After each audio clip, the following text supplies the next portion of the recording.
sing for you. Merry Christmas and Happy New Year. May your dreams come true. Together as one, through thick and thin. With love in our hearts, the season begins.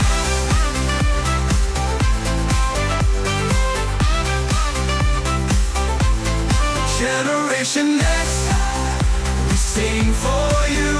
Merry Christmas and Happy New Year. May your dreams come true. Together as one, through thick and thin. With love in our hearts, the season begins.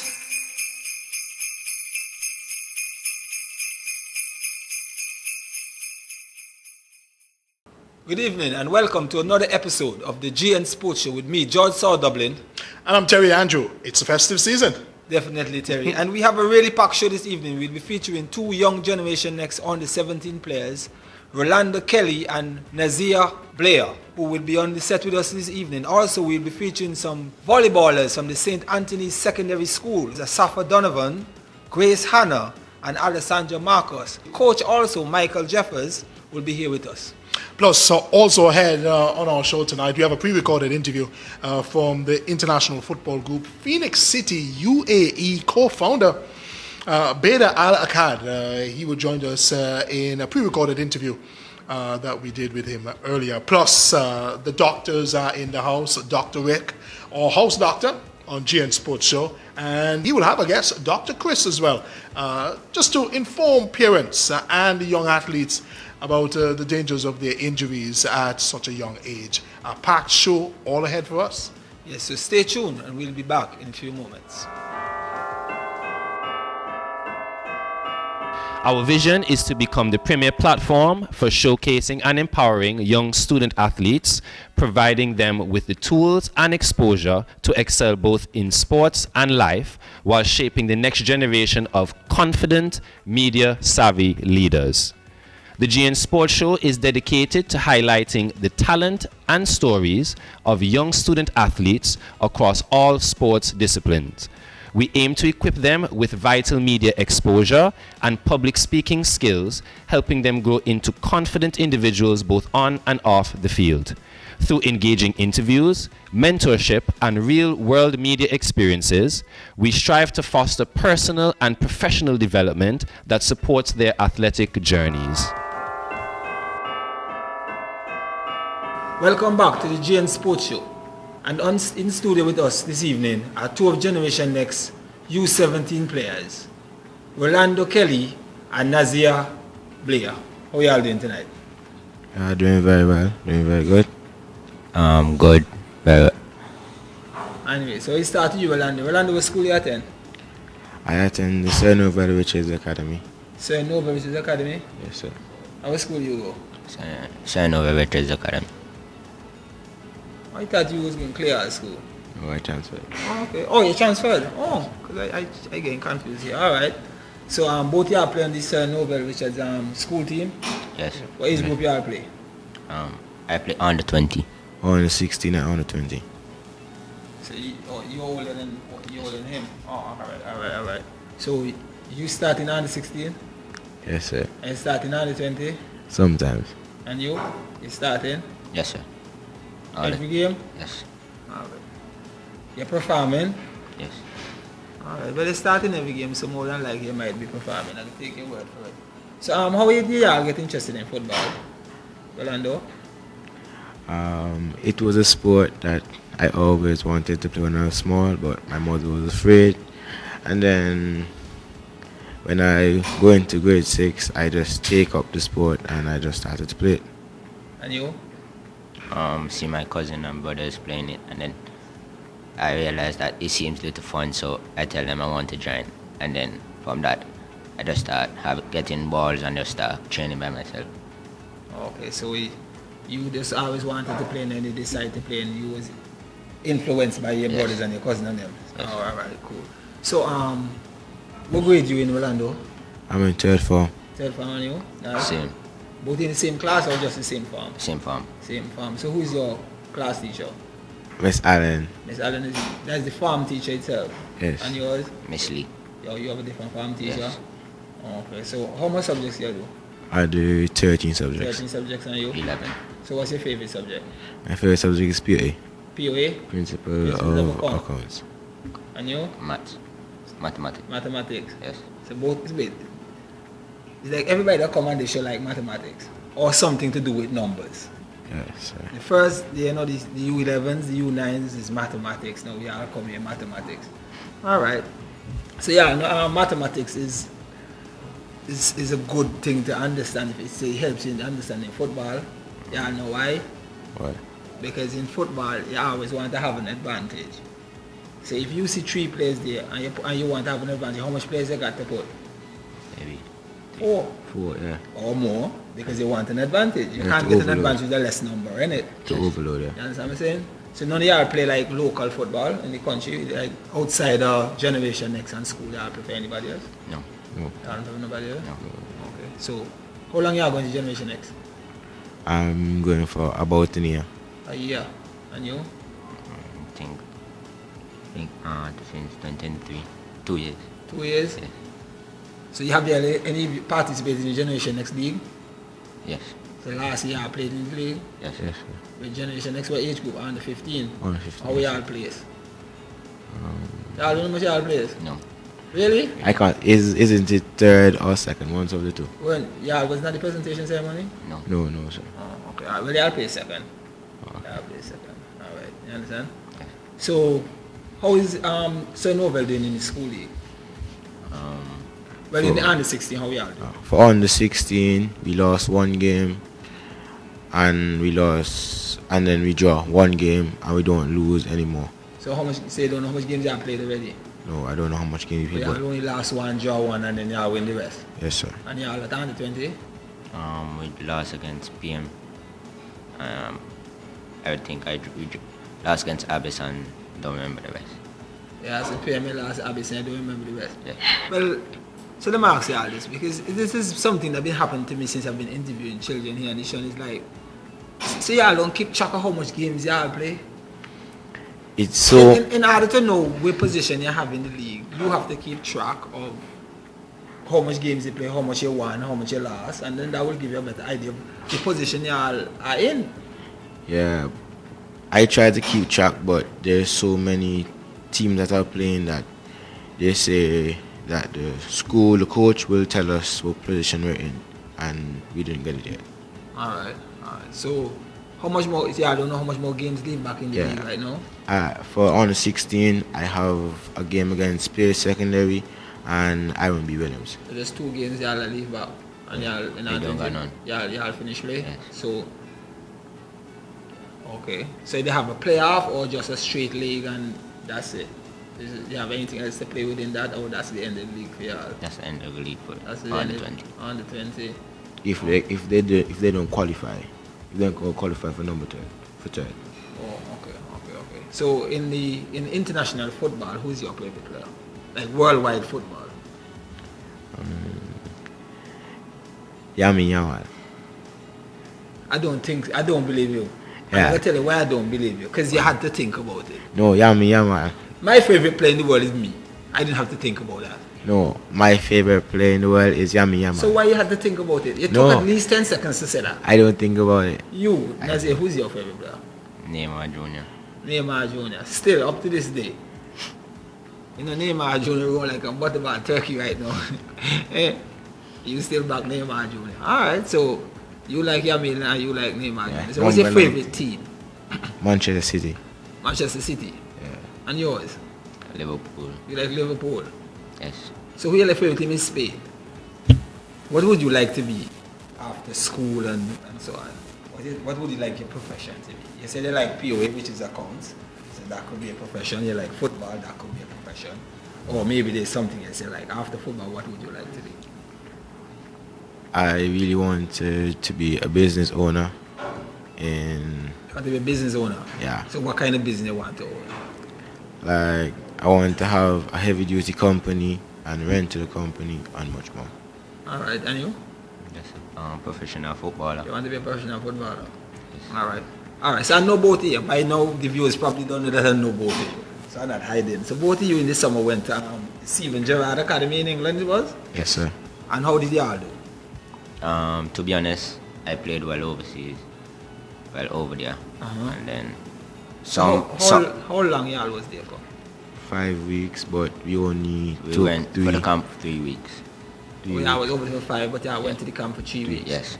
Okay, well, I heard on the grapevine that you got most improved player. So is that your first time being there or the second time being there? That's my first time. That's your being first time being there. You was most improved player.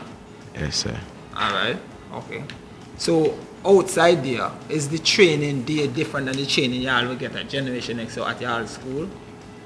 Okay. The training in England, it's more harder than when I train at Generation because it's bigger players in England than my size, and in Generation X is average size like me and other people like Snanima. What about, how was it for you? Is it more difficult over there in terms of, well, he says it's more difficult because of the size of the players. So it seems like y'all was either playing above your, below your age group or above your age group, or the players were just bigger. No, above our age, under 19. Y'all was playing under 19. So for you, how was it? Well, for me, I would say it's the same because the training we got overseas is like the same training that Generation X is coaching us, like the coaches and them. Alright, so now I ask you all this, because I coach y'all at Generation X, right? And if you get most improved player, and you said they did fairly well, and the training is kind of similar, right? I don't really have much problems with y'all, but I think y'all give the same effort that Generation X like y'all giving all in England.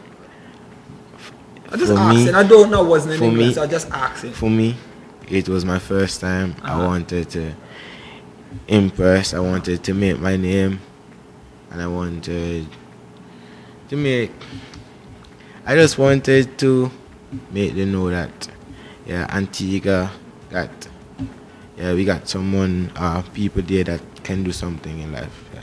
I just wanted to make my name. Alright, and for you? Well, I would say yes. You say yes? Yeah.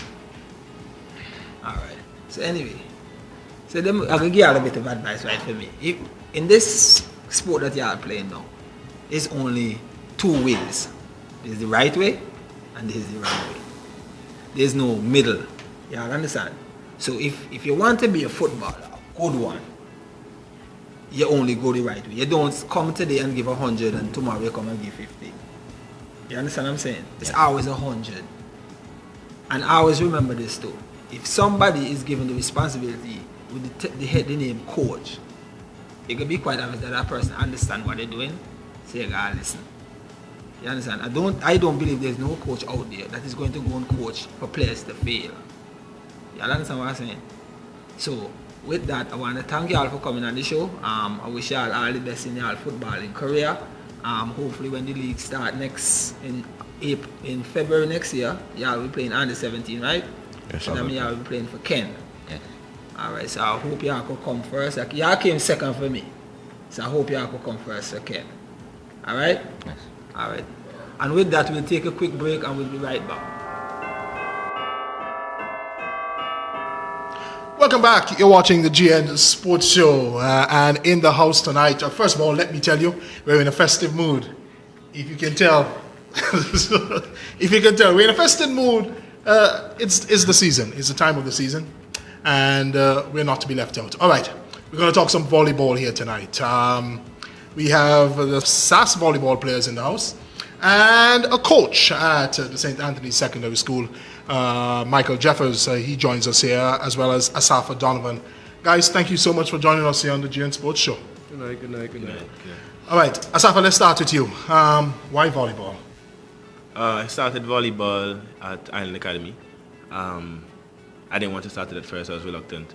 I wasn't really a sports guy. I did a lot of music, but Randy, a teacher at Island Academy, he kind of got me into the sports, and I picked it up. But I didn't want to do it, obviously, but I did it. And then after a while, I realized I was getting good at it, and then I continued. Yeah, so you like volleyball? No basketball? No football? No, I love volleyball, and that's it. That's it? Correct. Volleyball and music. I'm disappointed. No, but that's good, that's good. At least he like music. There's something else, to take up his time. At least he's not one of those sitting down and focusing on the video game. Exactly. So, we take that. Yeah, good stuff. Mr. Jeffers, You've been working there for a while. Yes. Since I was a part of S.A.S. that as well. Yeah, you've been there for a while. I mean, what's it like working with young people? It's great. They bring out the best in me as I for them. And there are days when, they're down, you have to cheer them up and vice versa. So it's a very good experience. Some of them, Me some not of gonna them, say some. waiting goes on. Some of them disgusting to me, but out of nature. Hey, that's children. That's working with young people. I'm sure someone can tell you. Is he disgusting to some of them? That's the question. Yeah, it goes both ways. Yeah, it goes both ways. When you do something you love, especially with kids, it's a good thing. Awesome stuff. Yeah. All right, so tell us now, what's your position? What do you think bring out the best in you on the volleyball court? My position is in like what I play on the court. Yes. Oh, okay. So I play opposite. Just now before you answer. Okay. Yeah, I don't have position in volleyball. Yeah, but No, I didn't know where you meant. I was just shocked. That's nice. Like, I'm not a volleyball person. Okay. So then I would assume there's positions, but then by the way, which I say like way up there, it seems like there's not position. But go on. I didn't understand. Sure. Okay, but I Yes, understand. I'll just make it. I mainly play opposite position, so I hit on the right side of the court. Okay. But sometimes I'm put at outside hitter, depending on what team I'm playing. Okay. Yeah. I mean, I see you. So- I saw you walking here. You're a tall guy. Jumping is your favorite? Yeah, I guess so. I had a lot of challenges with my knees, but How old are you, buddy? 16. Okay. But constantly jumping. No worry. We have something for you later. The doc is in the house. Okay, He can yeah. tell us more about injuries and no, serious. And young athletes and where you guys go, where injury wise. Looking forward to that. Yeah. So you have to listen out. You have to listen out. So just now, so there's, you say play opposite something just now? Opposite, yes. And then they say play Outside outside hitter. hitter. So that's two positions in Two volleyball. positions. That's the two. Because I learned something because I know the setter. Yeah, the but that's the setter. only thing I knew. Yeah. Is the setter. I don't really know there was anything there. I set for fun, but not at national level. So there's setter, there's Opposite, outside hitter, and then there's middle blocker, middle blocker. and then there's the libero. What's the libero? So they take out the middle blocker when they're in the When they back ask you court. how you are, you just have to say that you're fine when you're not really fine, but you just can't get in. So confused. Yeah. No, well, I know different the color first jersey four on your hit team. me. They have a But different color jersey, correct? Yes. Yeah, but it's not the hitter alone. The setter alone have a different color. No. The setter has no, on no. the same color as the rest. And the rest. So it's a libero that can switch out and switch in anytime they want. Okay. Yeah, I've been learning something. So you're part of the national program? Yes, the senior and the junior team. Oh yeah. So you were part of the under 23 that just Yes, I took was. place. Oh yeah, you guys lost though, but Yeah, we came second, so we Yeah. didn't lose. We came second. No, it didn't come first. Yeah, But you we come came first. second. It didn't come first. listen, But here on the we GN Sports Show, we only remember winners, buddy. No, So- but let me even if it didn't come first, you lose. Okay, but we won the senior team. We won. yes, attaboy. Who did y'all play in the tournament that y'all The played? senior team or the junior The team? junior team. Which one came second? Oh, second. I played Dominica, Grenada, St. Lucia, Anguilla, and St. Vincent. So that's 5 games. Yes. How much games y'all won? We won all except for Dominica's game. Twice. Y'all Twice. won 4 and lost 1 to Dominico. So we won 4 and lost, Dominica game, and then in the finals we lost to them again.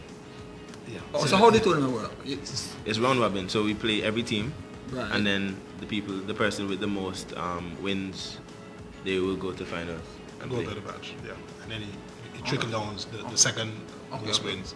all right. Trickle So down. Dominic was that good to beat Yeah. y'all twice? Yes, yeah. It wasn't that we were bad, Dominica just They were that good. yes, yeah. All right. That's all that matters. But not that y'all was bad. No, not at all. Just making sure that you're saying. So you're leading the S.A.S team then. Yes, you're I am.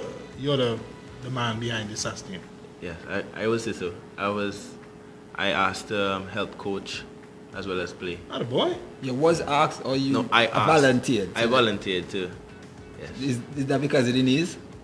You're trying to get an Oh, early no, way out? no, I know no. it. I just trying to see you trying to get early way out, No, I just want to help out, where I can help. But to be honest, I like that because I played a bit of sport back in the day and I used to play and coach at the same time. And it gives you a better understanding of the game. You understand what I'm saying? Because if you know how to teach somebody to do something, you will be able to do it. Exactly. You understand what I'm saying? So it helps to be able to understand the ins and the outs of it, to be able to be a better player. Yeah. Okay, so this season right now is the first year of S.A.S volleyball. S.A.S entering into school league. They play for fun, I guess, and they practice it for after school for clubs. Okay. But they didn't really enter into school league. School league. Yeah. Nice. So you guys have basketball over there. You have football, track and field. That's all the girls. Yeah. What else? Volleyball. And volleyball. Yeah. Volleyball coming in now. Yes. Okay, so did you went to Mrs. Callius and say, listen, we need to get volleyball into the school program? Was it you or? Well, I'm not sure. When I went to my interview for S.A.S.'s A-levels program, Okay.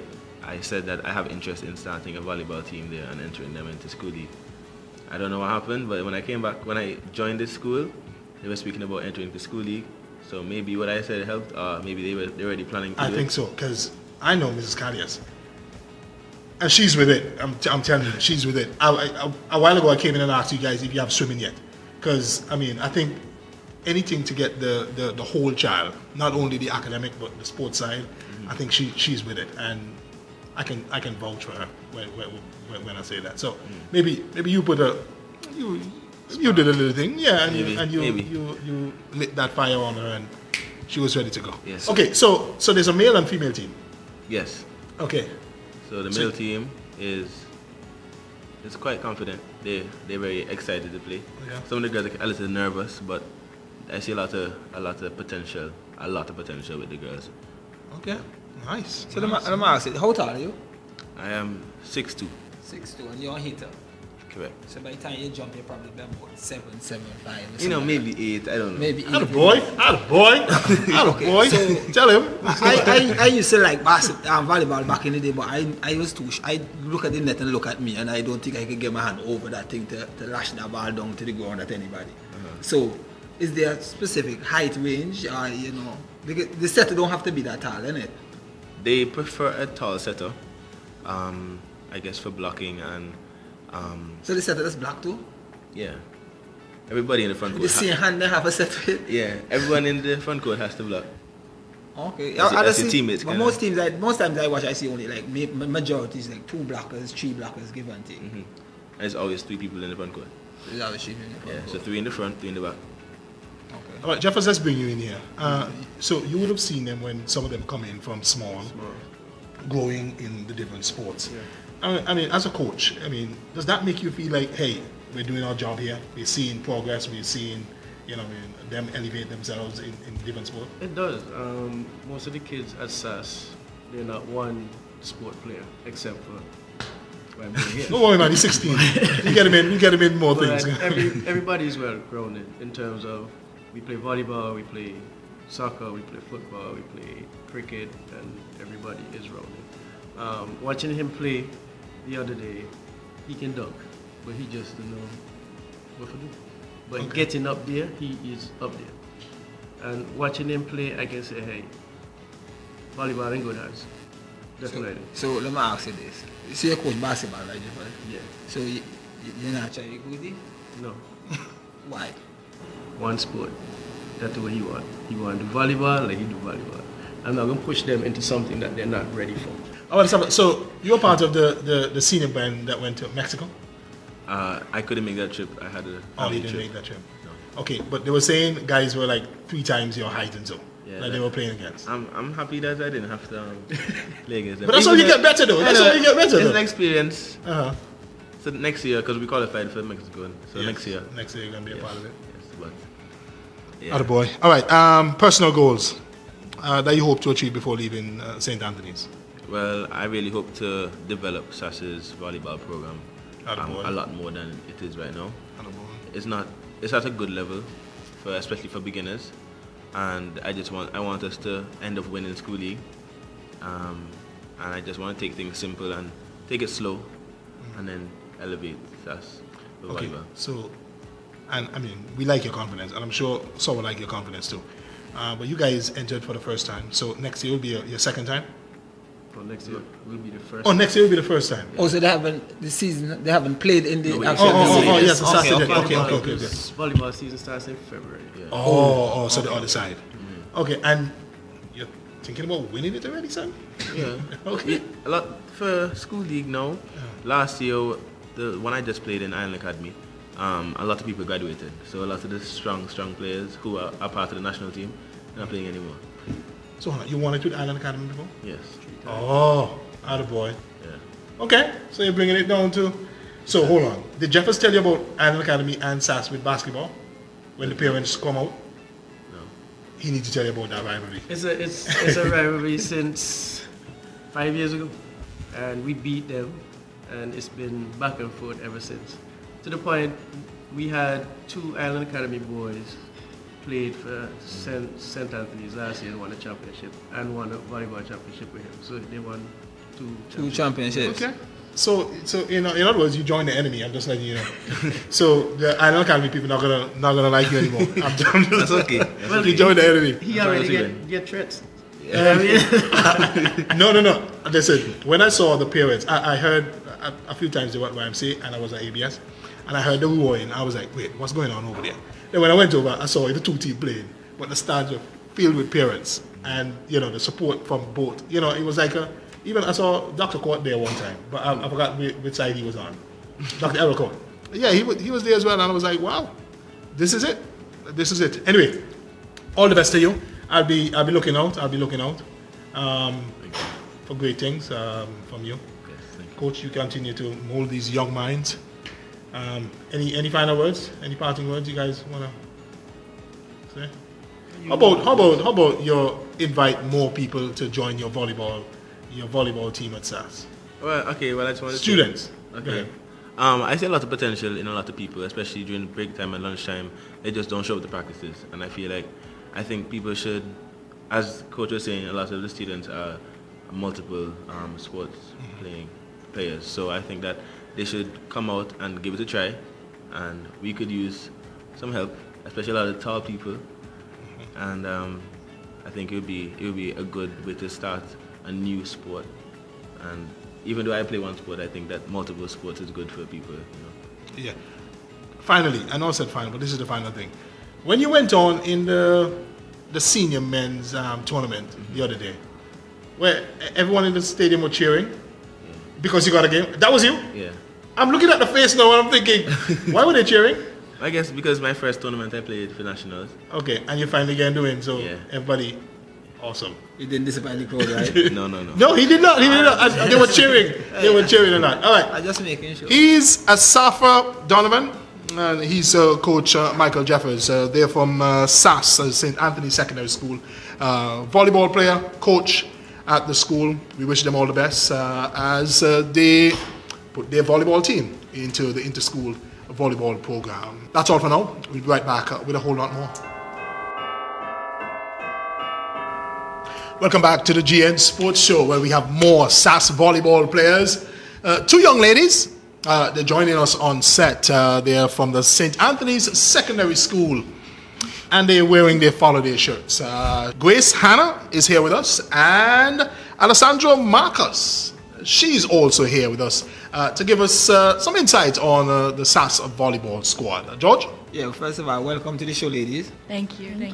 And Grace, there's multiple sports being played in this country. Why volleyball?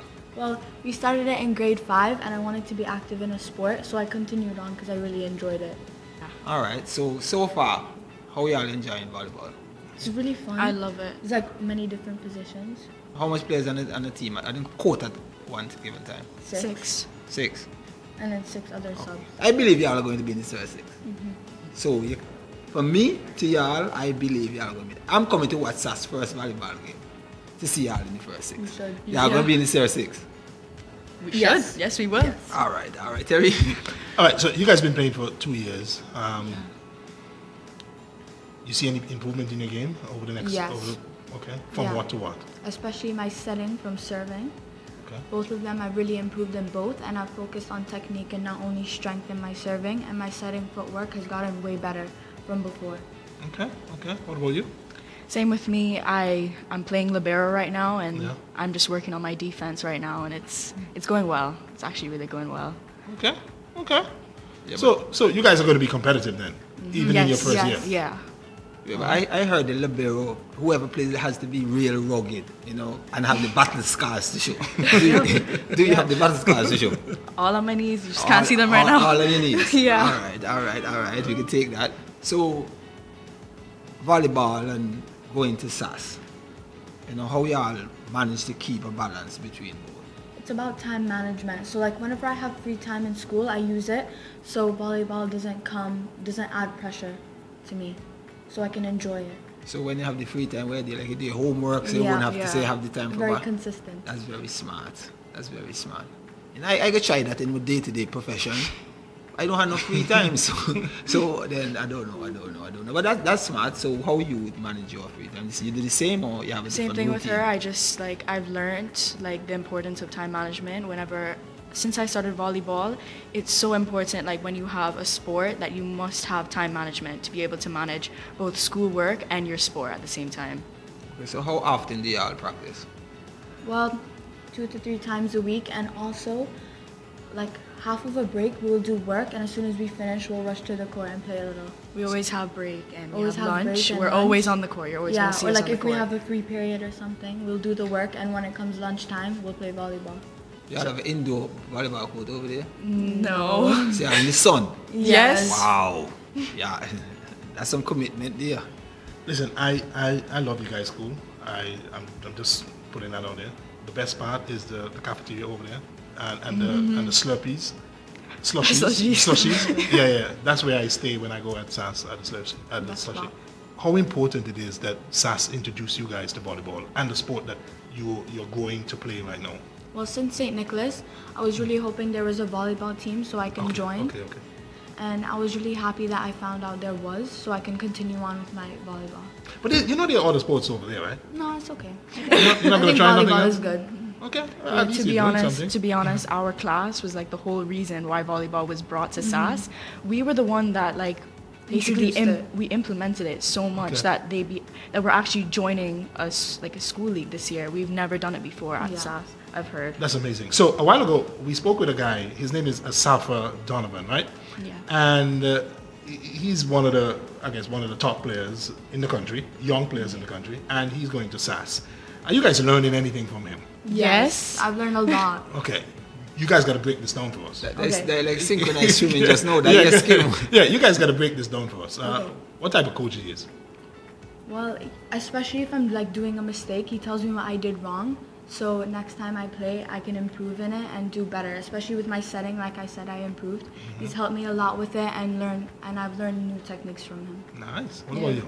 Really, without him, I don't think we would be where we are right now because he's just really pushed us and showed us he's showing us that we have potential, we can do it because he came from the school that won the championship. Yeah, so he has a lot of confidence. So he's we can win this. So all right, that is good to hear though. And coming from your peers, I think that's the best judge of anything. That if your peers think, listen, he's serious about it, and we're gonna follow him at an early age, and he's only 16. I think that bodes well for you guys. He really motivated volleyball at S.A.S. Nice. He's an ambassador of the game. You guys can tell him that. Tell him he said that. Yeah. But I believe he's going to be watching the show, and I hope the answer wasn't stemmed towards he watching the show and hear what they say about him.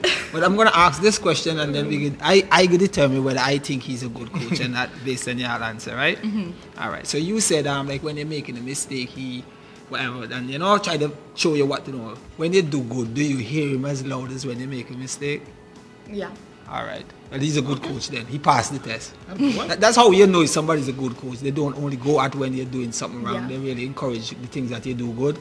So if you say yes, you didn't say nothing, He's an amazing coach. Whenever you do a mistake, he would tell you what you did wrong. Same thing with her. And as soon as you do something right, he'll be even louder. He'll tell us good job. He really likes us to improve and everything. I just coach, right? And even when they don't do something good, I just still be shouting like they do something good too, because I don't want to get this hopes down. So I hope he's not thinking like how I just think.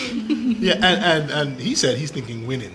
Are you guys thinking winning as well? Yeah. Yes. Winning this whole thing? Yeah. Yes.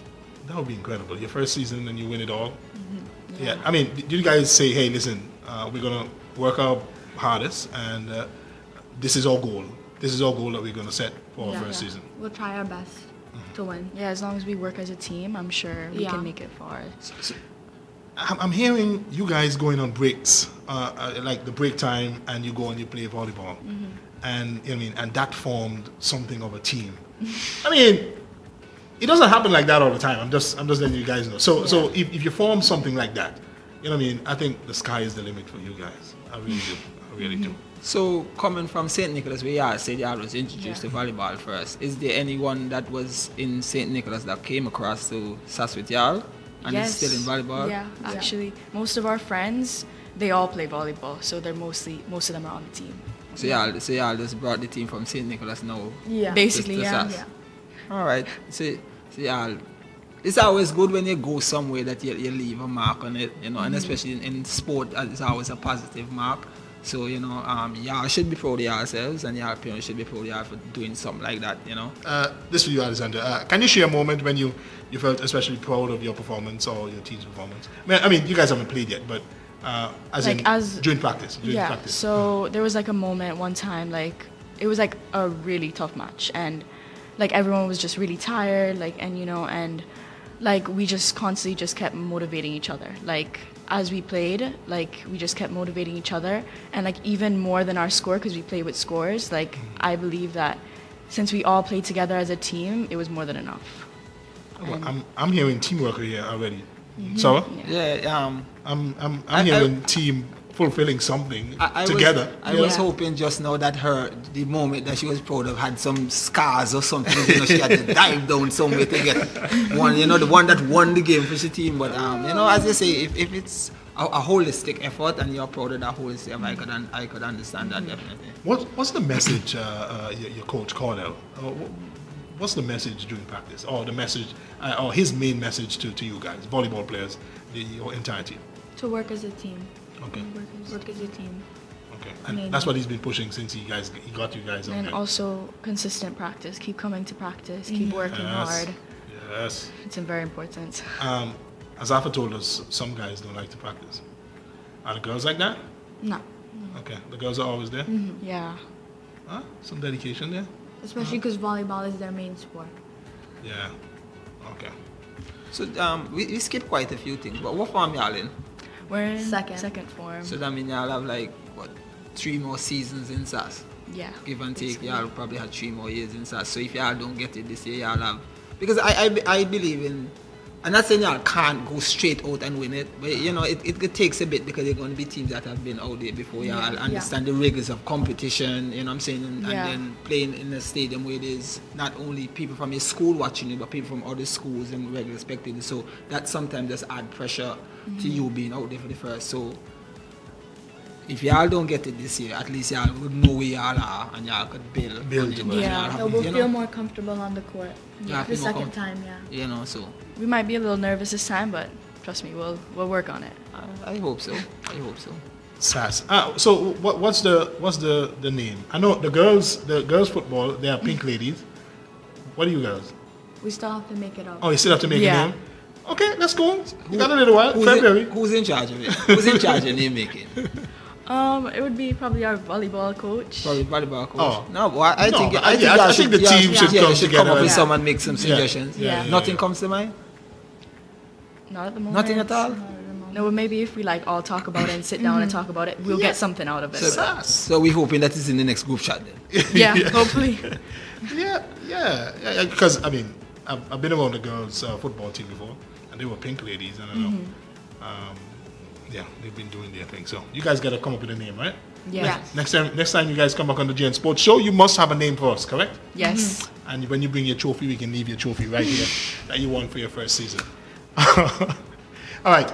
The S.A.S ladies, or the volleyball ladies, S.A.S, Grace, Hanna, and Alessandra Morcos, they joined us here for a conversation. We've been looking out for them. Thank you guys so much for joining us. Thank you. All right. We have more to come here on the GN Sports Show. We'll be right back. Welcome back. You're watching the GN Sports Show. I am Terry Andrew, and we have a very interesting guest with us this evening.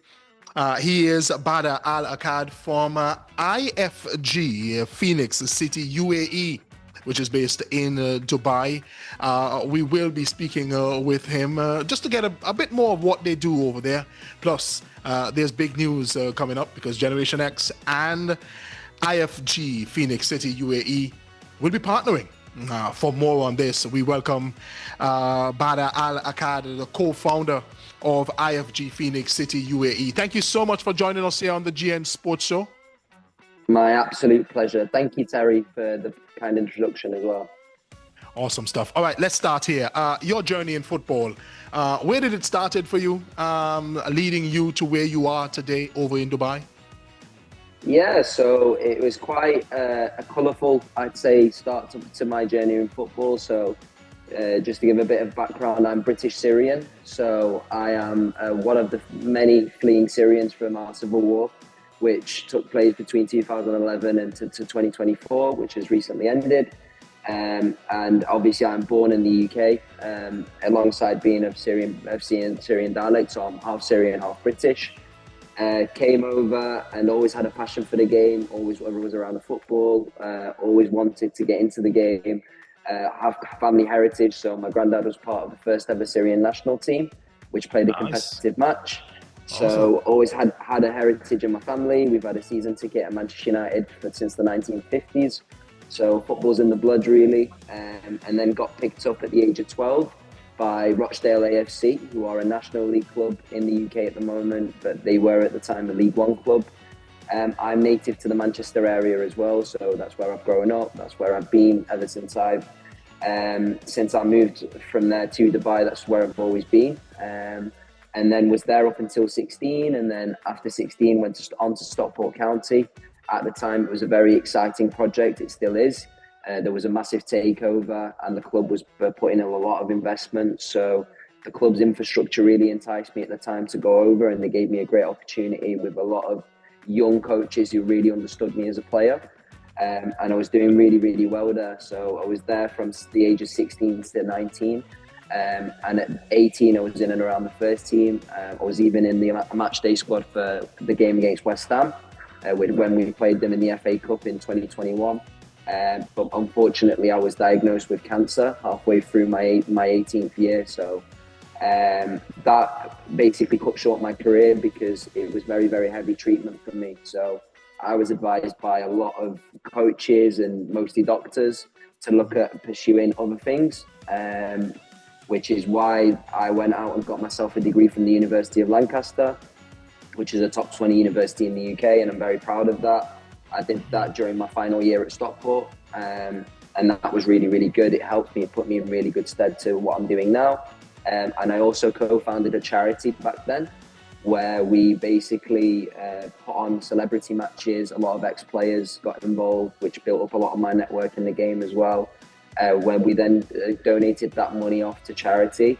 And this is just a bit of a message to my late friend Joe Thompson, who I co-founded that with, who's somebody that anybody who's listening to this should go and Google, because he's an incredible human being. He sadly passed away this past April. So a lot of the stuff that I did was with him and with my brother Hanna, who has been a backbone throughout this journey, and he's been massive for me, even with what we're doing with the business now. So we managed to raise £30,000 for charity over 3 years, which we're extremely proud of. We'll have another event coming up next year, which is fantastic. And then obviously we're growing IFG Phoenix out here, which is in its infancy, and it's really going to kick on over this next year. All right, you're diagnosed with you're diagnosed with cancer. Did it shifted your mindset that, listen, I can't be directly in football, but I can impact people's lives through football? Was that the thought process? That was exactly the thought process, because what I felt at the time is I've always been quite a sociable, well-spoken individual, from what I've been told by people, to look further than football, even when I was involved in football quite heavily. So I always wanted to stay within the game, but do it in a way which is obviously going to sustain a livelihood, because that's important. Everybody needs to have a livelihood, but at the same time, give the opportunities and kind of learn and pass on my experiences to the new generation. I thought that was really, really important. So what we did is, because I'm also a native Arabic speaker, Dubai was kind of the best of both worlds. It's an international city with an international league that allows people to come in and have their first professional experience quite easily in the game, which is really, really important. And we added the educational element to it, which we wanted it to be. There's a lot of educational programs out there that are integrated with football that aren't high quality. We went out and got one of the top 20 universities in the UK, which is the University of Middlesex, here in Dubai, to actually give us their business school, which is UBI Business School. And UBI Business School is ranked number 2 for online business schools in the world in terms of QS rankings. And we coupled that in with the infrastructure that we have back home. So we've been running 5 years back home and we've been really, really, really good. And in the UAE at the moment, we have ex-player Danny Guthrie, who played for Liverpool and Newcastle as our head coach. We have ex-Manchester United and Leicester City Premier League winner Danny Simpson, who is the player mentor for these players. Okay. And we have facilities and hotels and accommodation, which is all within 5 minutes of each other, and is all of, I'd say, League One or Championship standard in terms of the quality that the players would be having here. So we've tried to really make it as good as we can as a program to provide different pathways.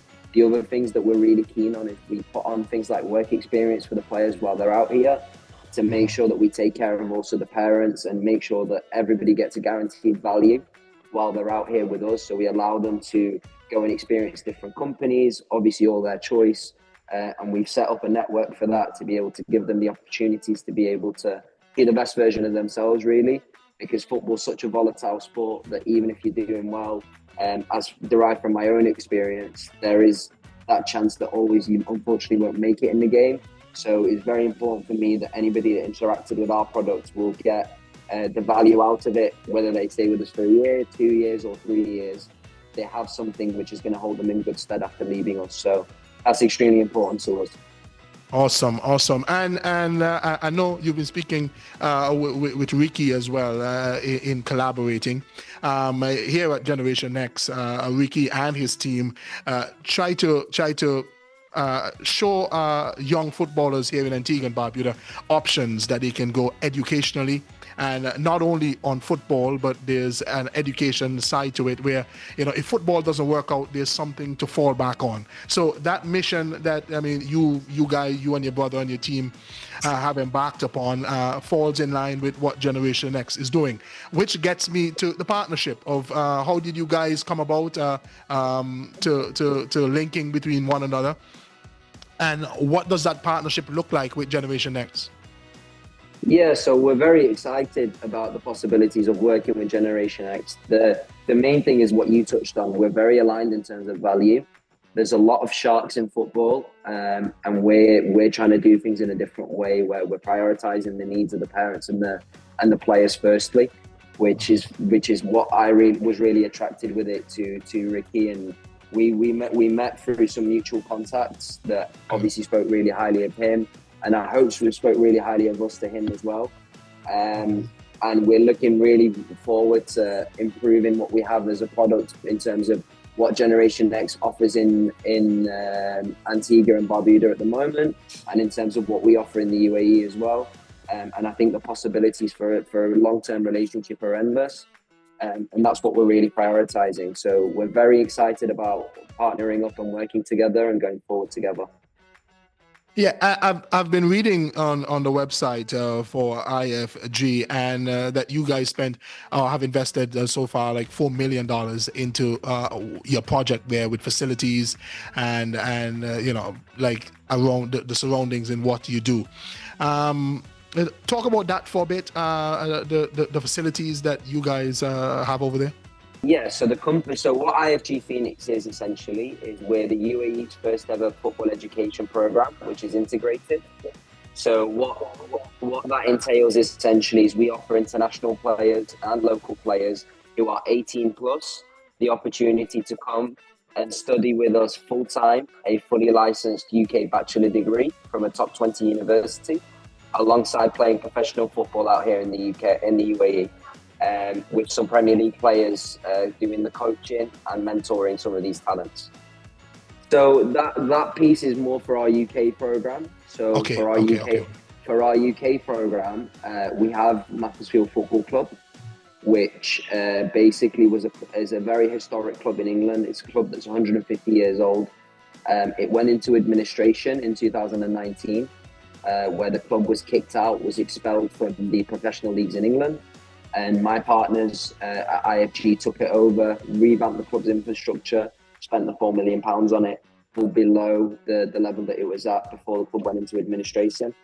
And we have record season tickets, recent season ticket sales under the stewardship of Rob Smethurst, who is the owner of the club, and he's also a shareholder in Phoenix City. So it's been fantastic, you know, with seeing their kind of expertise as well to help bring an established organisation on board for us that is kind of doing everything holistically as a group. It's been really, really, really good. And obviously with Mac, it gives us the opportunity to offer different types of pathways for players, because that's the one thing that's really important for us. We will never, like, you'll get other programs that are based around, you know, pay-to-play models and things like that, that won't open certain doors to players because they want to keep players paying. And for us, it's the opposite. If a player is with us for a month and there's an opportunity for them to go and make a livelihood in the game, we'll do absolutely everything to get them into clubs, which is very, very important for us. So from an infrastructure perspective, it's top level infrastructure in the UAE and the UK. Okay, and this is male and females or predominantly males? So for the moment, it's predominantly males, but we are opening it. We are very interested in the female market as well. The female market here in the UAE is very interesting because the league, again, is in its infancy. There's only one professional division, and the winner of that division qualifies for the Asian Champions League, which is massive for us. And we believe that within a year or two, we'll have a team from our different international clients, and hopefully a lot of Generation X players as well, that will be able to compete in that league and do really, really well. So that is definitely within our plans, and we see huge potential for women's football in the Middle East in general, and in addition to the UAE for sure. Yeah, and as I hear you speak and listening to some of the plans that you've got, I'm hearing that you want the International Football Group to have a global presence. That's what I'm hearing. Am I correct? Exactly so. How long have you guys been doing this? So us as a group, we've been operating in the UK for the last 5 years. We're in year one of our operations in the UAE at the moment. Yeah. I mean, in 5 to 10 years, it might look different than what you are today. Correct. In 5 to 10 years, our plan is to have our own institution, which backs up all our programs. So the real vision for our company is, we see a shift in global dynamics for education and for football. Europe and the US is becoming more and more difficult to get in there. A lot of parents are reluctant to send their kids there because of different issues with the countries going on. And the thing that Dubai offers is the safety aspect, the job opportunity aspect. The economy is growing growing massively every single year. The city's probably at 30 or 40% of what it can be in terms of potential. So the future in terms of higher education, in terms of football, in terms of opportunities for young people is here in a way that when players as well will hopefully graduate from our program and be alumni, there's also a lot of opportunities for them in the workspace. And there's also a lot of opportunities for them to come here and build things like their transfer market profiles to make them more attractive to European clubs and Middle Eastern clubs and Asian clubs even, and even US clubs. So another partnership that we have as a group is we work with the French Football Federation with the US office, which allows us to give US scholarships to talents as well. So another thing that we offer with players that come over is, some players will sometimes come over for, like, let's say half a season or a season, and then will ask us to handle all their process for going over to the US. So that's another thing that we offer within our program. So we've always built the business in a way because we've seen a lot of these different types of programs in other locations that have not catered exactly for what the parents need. And we've built it in a way where the parents are really taken care of and the quality on the football side is not compromised. So we're very, very excited about where it can be going because we have some really big news, which I can't share with you at the moment, coming soon. And hopefully when it's out, then it will be very exciting for everybody involved with us, including Generation X. Bader Al-Akkad, listen, talking to you, I was so immersed in your message and what your company offering that I want to go back 20 years and be 18 again. Just to get an opportunity like this, like what future footballers here in Antigua and Barbuda will have with your partnership with IFG Phoenix City. But we're going to leave it there for now. Of course, we will be in touch again with that spicy news that you have for us and for footballers, young footballers here at Generation Next. But thank you so much for joining us. Your vision sounds like it's something that can benefit young footballers here in Antigua and Barbuda. And you're in the business of building men, not only players, but building men for future generations, for generations to come. So thank you so much for doing this. Thank you for your knowledge. Thank you for explaining what you guys do at International Football Group, Phoenix City UAE. Thank you very much for your time. Thanks for having me. And really looking forward to working together. All right. That is co-founder of the IFG Phoenix City in the UAE. There's big news coming with a partnership with Generation Next here in Antigua and Barbuda and that entity in Dubai. Well, you're watching the GN Sports Show. We'll be right back with a whole lot more. And welcome back to the GN Sports Show. And in studio with us this evening is our regular, Dr. Rick from the American University of Medicine in Antigua, and Dr. Chris from Mount St. John's Medical Center. Welcome, Dr. Chris. Thank you. Thanks for having me. It's a pleasure having you here with us this evening. We're looking to learn from you as we have been learning throughout the season from Dr. Rick. And if you're with Dr. Rick, you definitely have something to teach. Yeah, so Auntie Terry? All right, so injuries in young people. More and more injuries among young athletes, especially here in Antigua and Barbuda. We told you of a 16-year-old there developing knee problems at 16. Maybe the surfaces, the type of practice, the time when you practice. What's happening? Well, I'll start by saying I think kids are being competitive and they're getting physical, and when they're passionate about what they do, they give it their all. And I think that's commendable. I think it's a lot better than the screen time we sometimes have to deal with. But kids are still kids, so they're training like adults when they're still growing, when their muscles, when their physiology isn't quite there yet. So although it's great to see kids active, it's important to remember that they're still kids. Okay, so scenario. Yeah, remember what we said before, that there's imbalances going on when they're growing. Sometimes, the bones are growing faster than the muscles, and sometimes the muscles and tendons are growing faster than the bones. These imbalances create a risk of injury. Mm-hmm. So when you hear an under-14 athlete playing in a senior team, of course, for them to be prepared, you must be practicing with the seniors, right? So when you hear something like that, where does that take your mind? Like an under-14 athlete playing with the seniors? Well, I think if it depends what sport it is. Mm-hmm. Football. If we're in football, is a contact sport.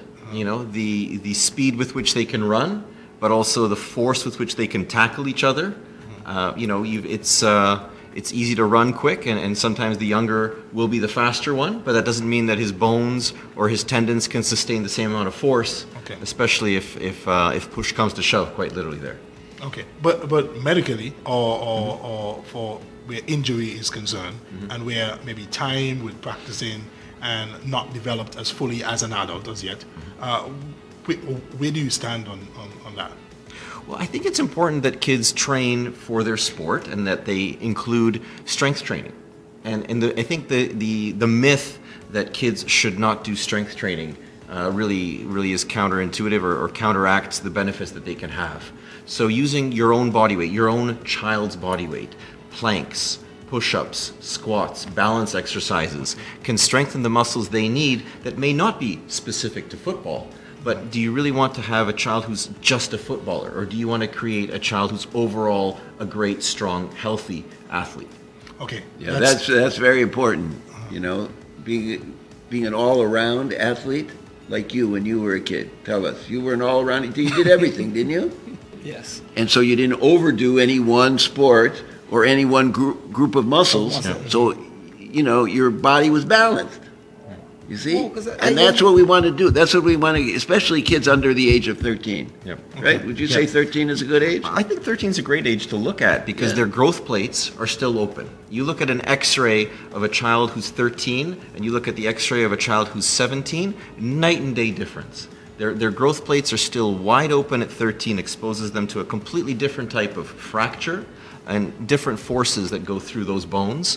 And if you're 14 and you're on the national team and you're competing against high-level athletes, it's hard to be an all-rounder because you have to dedicate yourself to being at that level. And there are pros and cons to that, but injuries are definitely one of the cons if you're not focusing on an overall good picture of health. And the parents also are going to be pushing them to specialize, right?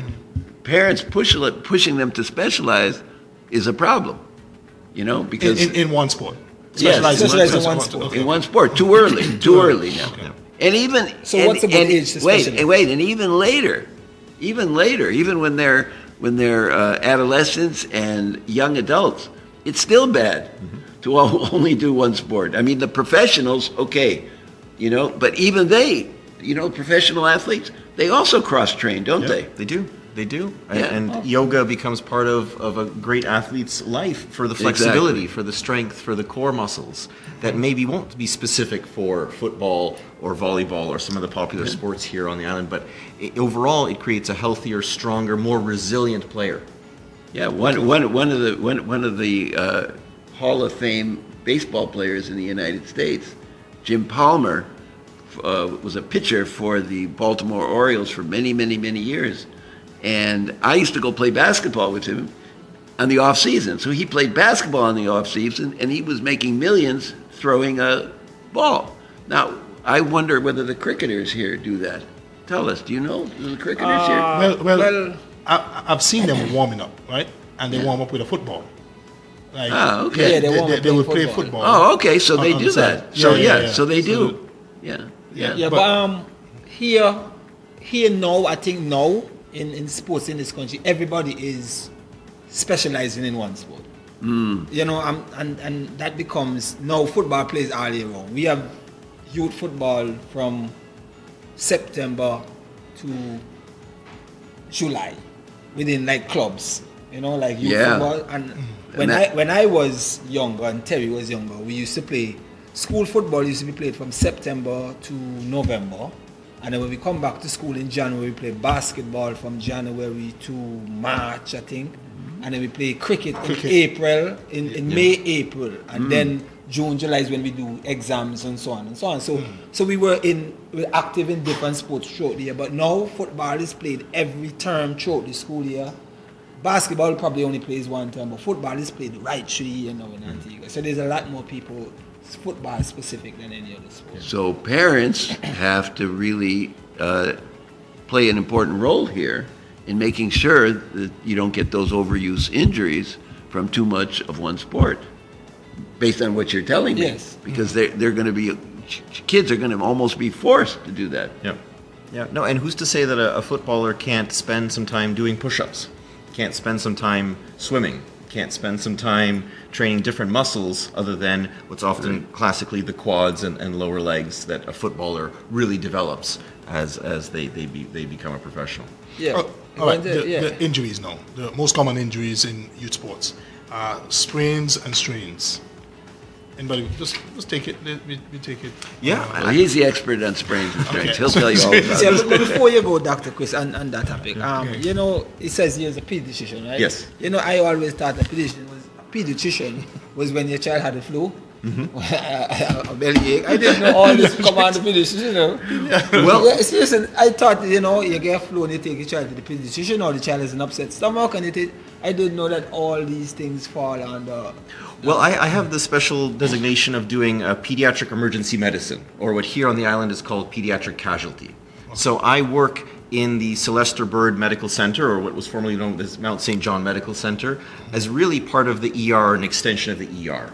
So I've been doing that in Canada for over 12 years and now coming here to the island. So although, yes, I do see kids with flu and vomiting and that, I also specialized in dealing with fractures, in dealing with lacerations, with trauma. I've seen many kids hit by cars, unfortunately, in my career. So my training crosses over between pediatrics and emergency medicine and all the injuries that go along with it. So I've spent my life specializing in being able to see any child who walks through the door, whether they're coming in with a mental health concern, or they've sprained their ankle, or they're coming in after a severe trauma, as well as your very common colds, flus, and coughs. So that's my training, and I think it's a very unique perspective. I'm privileged to work here on the island with that, and I've already seen a lot of kids who have come in with what I would call soccer, but we call here football. I've learned about netball, which is a sport that really doesn't happen in Canada, but it's quite popular, especially among the female athletes here on the island. And between sprains, strains, and a significant number of concussions, it's quite common to see these kids.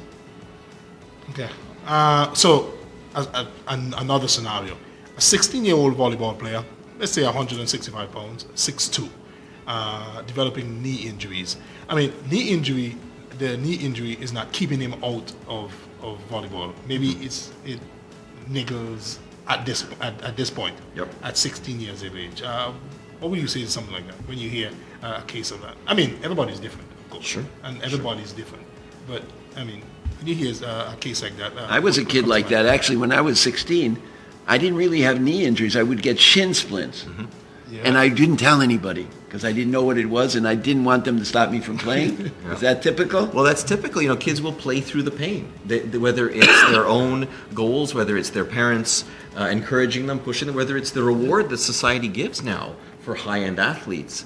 Admitting to an injury and being honest with yourself, your parents, your coach is a huge issue. So for your volleyball example, they probably have something called Osgood-Schlatter disease, which is an overuse injury where your patellar tendon inserts into the tibial tuberosity, which is the part of the front part just below your knee. And if you're spending hours and hours every single day repeatedly jumping, going up and down, as most volleyball is vertical jumping, you're gonna get pain. And how do you treat that? You rest. Ooh, rest is hard. Yeah, rest. Telling a 16-year-old to rest. Yeah. No, rest. Yeah. Rest is hard. It's hard to accept. If you're competitive, if you're driven, if you're being driven or being encouraged, that's some of the hardest prescription I give for recuperation. Is you need to take some time off. And I see it in the expression on the face of the athlete. They hate me. They hate me when I tell them that. You know, they'd rather I tell them it's broken, here's a cast, and I can sit off. But if I tell them, you know, it's just your muscles, it's just the overuse, take some time off, you see them out there. And you can't blame them for it, but it takes a strong parent, strong coach, and a team approach, as well as the education that we're hopefully sharing with our families and our athletes tonight, that you risk long-term injury if you ignore the short-term side effects or the short-term symptoms you're seeing. And that kind of injury or that kind of condition is typical of the growth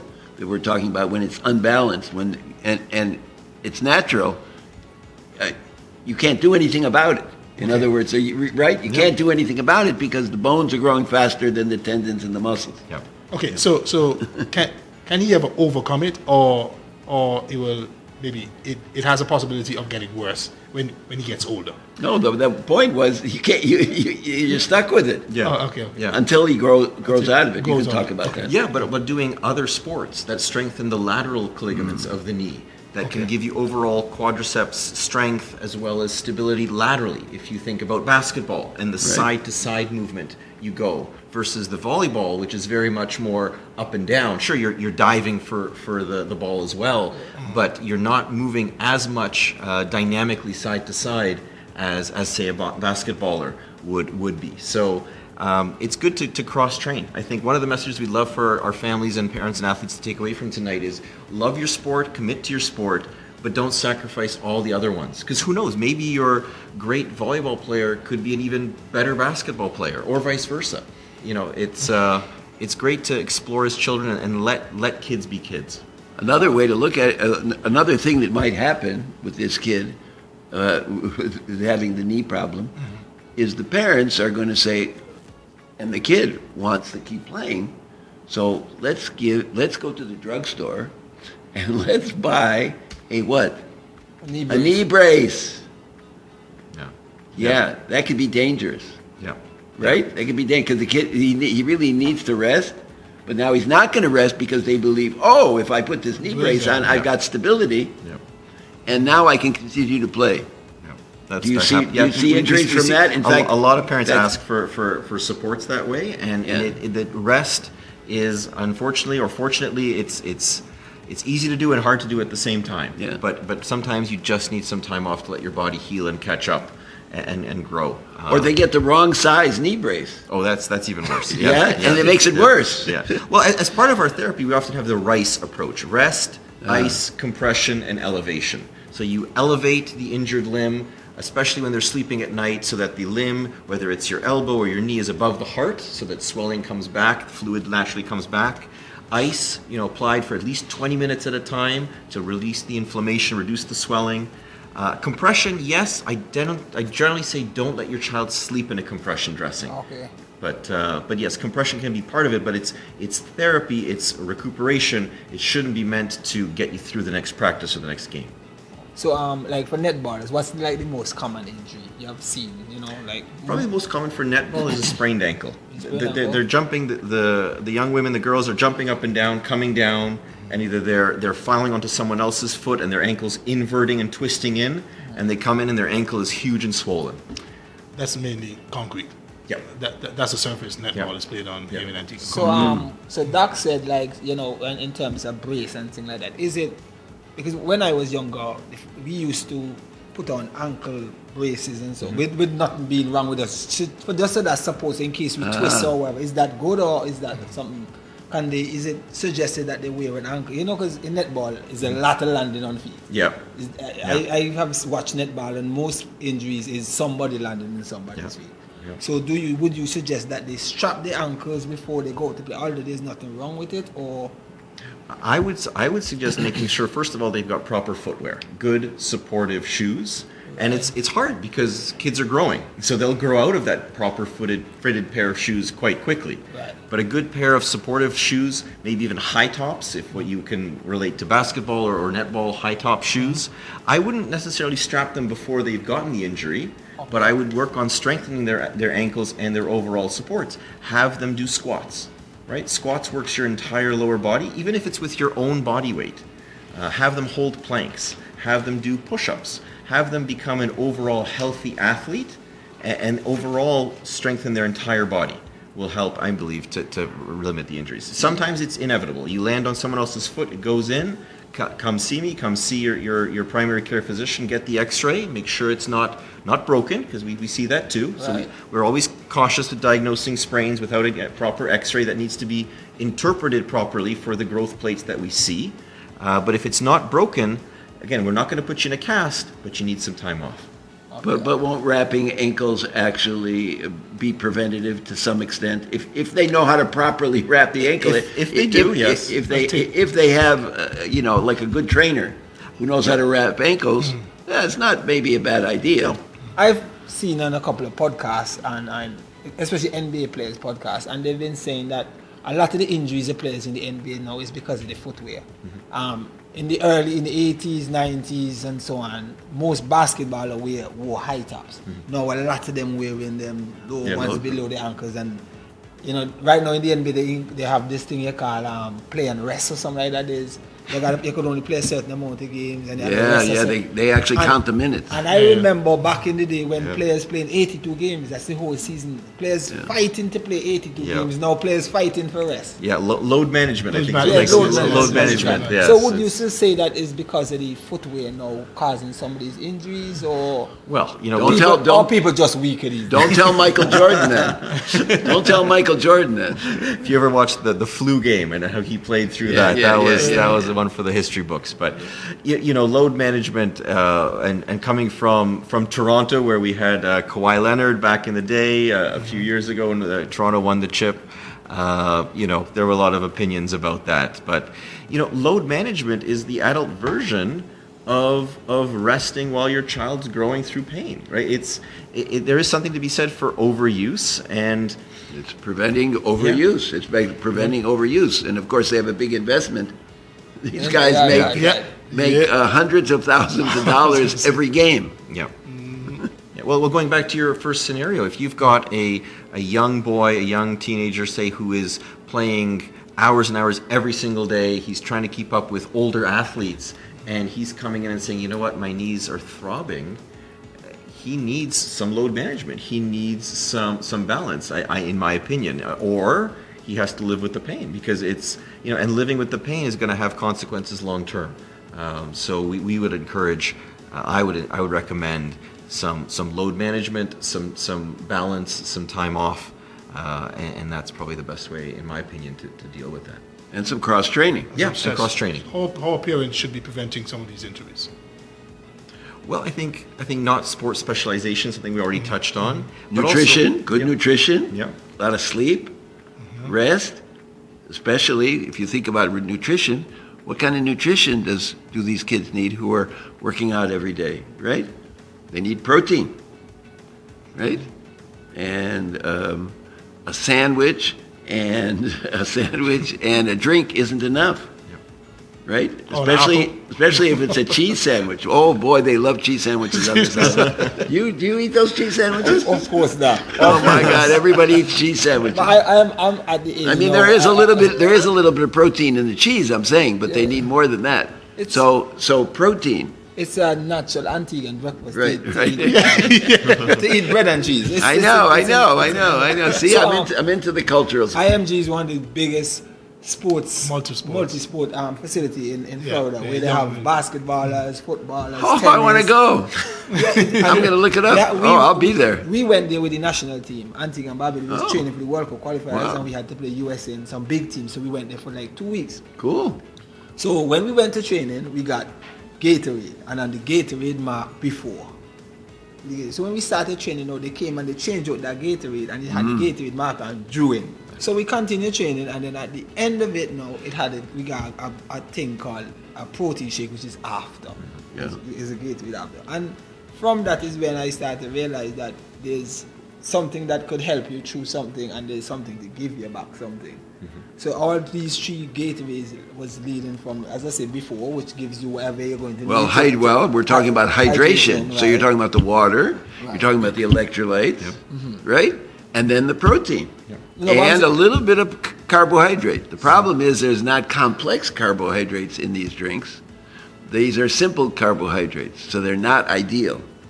You need those, remember we talked before about those complex carbohydrates, right? Well, I didn't read the things on the, just the ingredients on the bottle, so I just want Doc to see if anyone here could help me here. So in a drink that is specifically made for before, what would be in that? What kind of, it would be in? Water, electrolytes, and the simple carbohydrates, because they're going to give you quick energy. Yeah. What do you say? You're going to burn through those quickly. Like glucose. What would be in the during? In the during, I would say, I'm just guessing now, it would be, they would adjust the electrolytes to have a little bit of what we call low osmolarity electrolytes. So it would be a little more water than the before. So the other before would be more balanced, more like your blood electrolytes. Yeah, because you're losing sweat. We call it isotonic. Yep. Okay. Right? Now it becomes a little hypotonic. They're probably giving you a little hypotonic drink during, because it releases more water. Yep. That makes sense to That you? makes sense, yeah. I mean, I'm just guessing. No, because you're sweating during your sport. Whatever your sport of choice Yeah. is, Right. you are losing sodium chloride, you're losing your salt in your sweat. You need to replenish that during the game, Right. and you need some water because ultimately our sweat is a huge amount of water. And the afternoon will. But you had the protein. You had the Right. protein for recovery. Okay. Because you've torn some muscles. You damaged some muscles. During whatever sport you're doing, Yeah. isn't there muscle damage Well, going on? I mean, damage is generally seen as a negative. You're Yeah. strengthening your muscles. That's right. To- When for you muscles damage to- them, you strengthen them. Yeah. Because they come back stronger. Okay. I was starting to talk about protein, complex carbohydrates, because they last longer, they give you more energy over a longer period of time, and you don't get these big spikes in insulin, right? Because the big spikes in, remember we talked about insulin Yes. before? Yes. Get those big spikes in insulin, now the glucose goes up and it comes down and the kid crashes. Yeah. And then he can't do his homework. Oh, that's another thing. We didn't talk about homework. We didn't talk about school. We're leaving out the academics. No, isn't that important as a pediatrician? It's very important. It's to have a well-rounded athlete, and you know Yeah. nowadays you need the intelligence to excel at sport. You know, whether you're watching tape, you're studying strategy for football.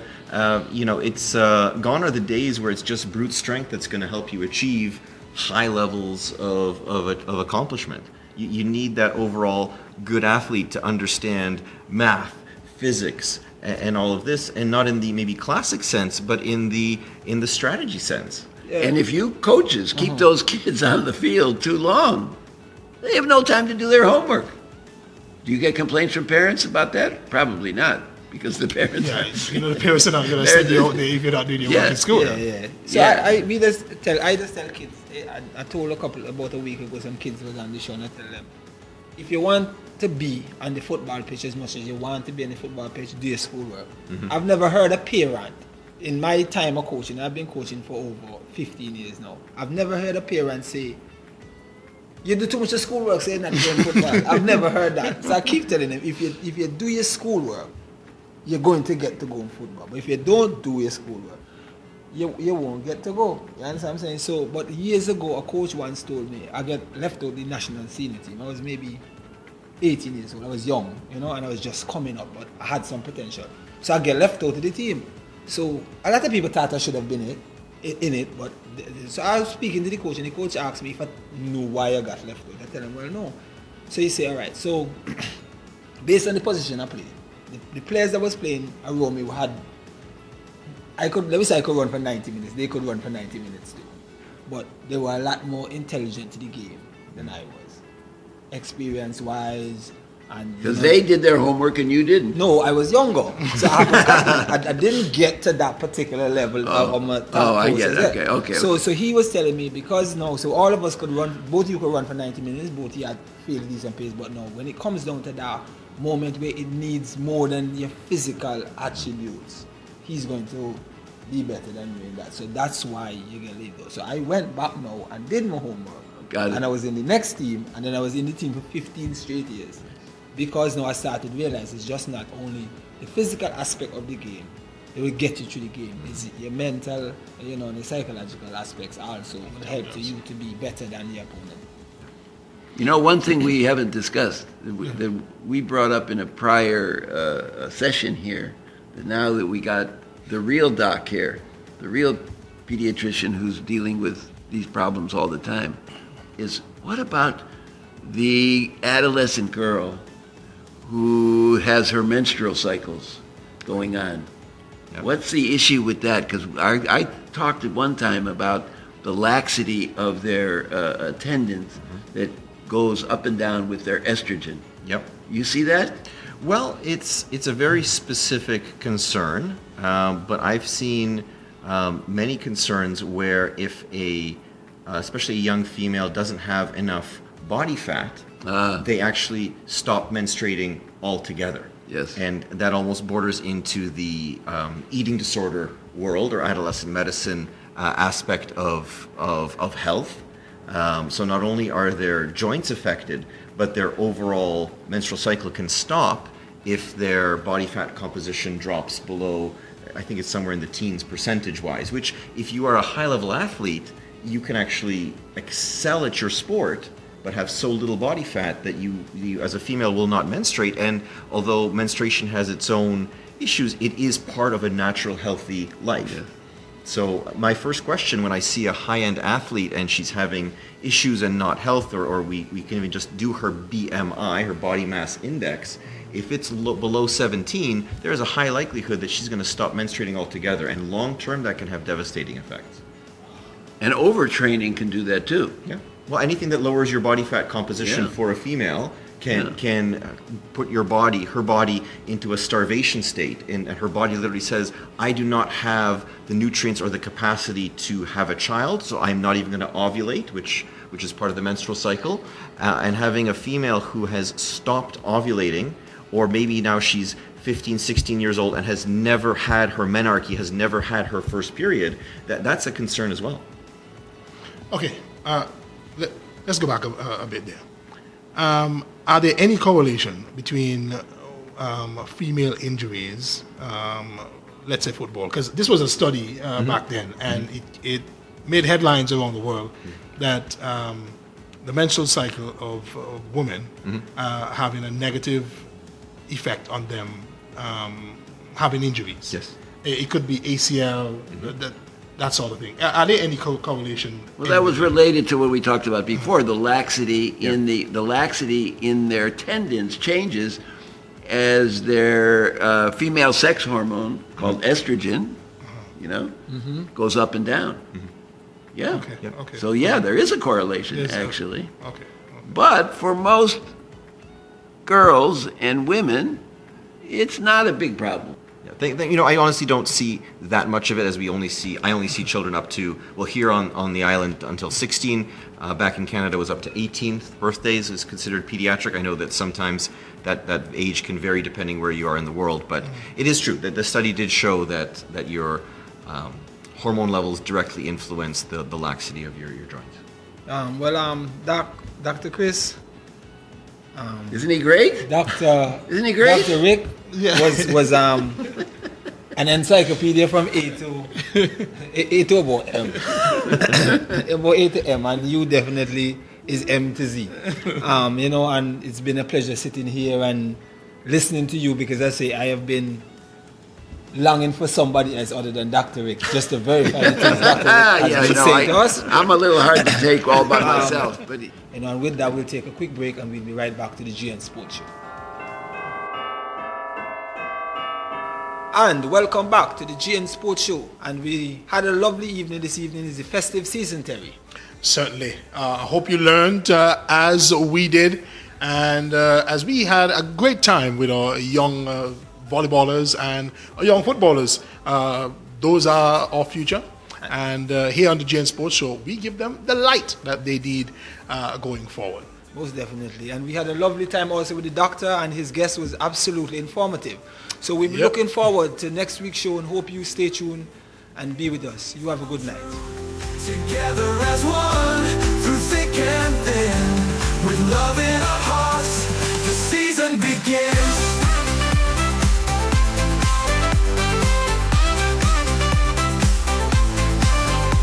The spirit of Christmas, the joy we share, on and off the field, you're always there.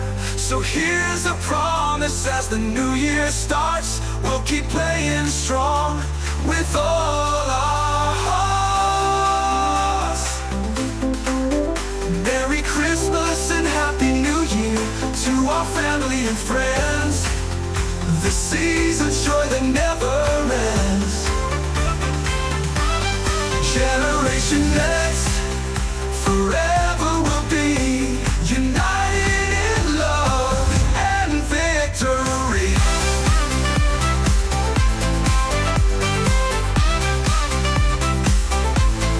Generation Next, we sing for you. Merry Christmas and Happy New Year. May your dreams come true. Together as one, through thick and thin, with love in our hearts, the season begins.